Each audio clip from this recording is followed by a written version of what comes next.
Saimme vietellä kauniita päiviä ja kirkkaita öitä syyskuun viimeisinä päivinä.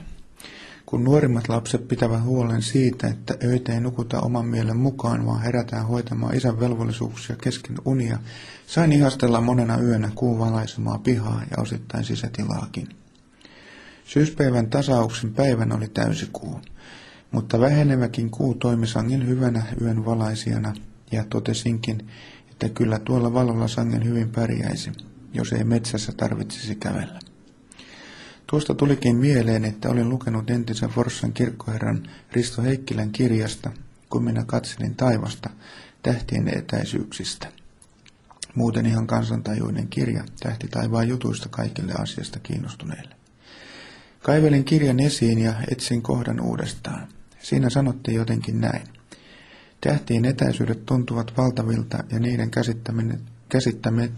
käsittäminen on vaikeaa, mutta jos tähtien etäisyyttä esittäviin lukuihin lisättäisiin 1 nolla, ei olisi enää tähtitaivasta, koska silloin vain kirkkain tähti olisi jotenkin silmin havaittavissa.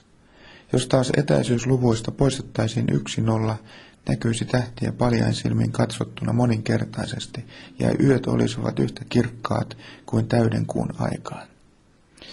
Olisi se mielenkiintoista ajatella, että yöt olisivat tähtien ansiosta niin valoisat, että varsinaista pimeyttä ei tulisi kuin paksun pilven alla.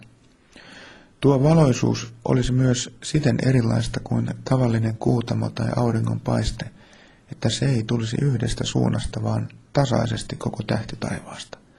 Se ei loisi varjoja. Vaikka en mikään biologi olekaan, olettaisin, että eipä olisi maan päällä kasveja, jotka pystyisivät sopeutumaan kovin hyvin tämän kaltaiseen muutokseen. Vaikka nämä kuutamayöt ja tähtitaivaan järjestys ei pysty todistamaan aukottomasti Jumalan olemassaoloa, mutta minulle näidenkin pienten yksityiskohtien kohdallaan oleminen todistaa kaiken takana olevan elävän Jumalan. Sattuma ei voisi tuoda edes vuosimiljardeissa ympärillämme nähtävää maailmaa. Annan Jobin lausua loppusanat tähän hartauteen. Hänen on viisaus, hänen on voima ja mahti. Kuka voisi uhmata häntä joutumatta tuhoon? Hän siirtää vuoria kuin huomaamatta. Hän kääntää ne nurin, kun hän vihastuu. Hän koskettaa maata ja se järähtää paikoiltaan. Sen peruspylväät horjuvat. Hän käskee ja aurinko pimenee. Hän sulkee sinetilleen tähtien valon.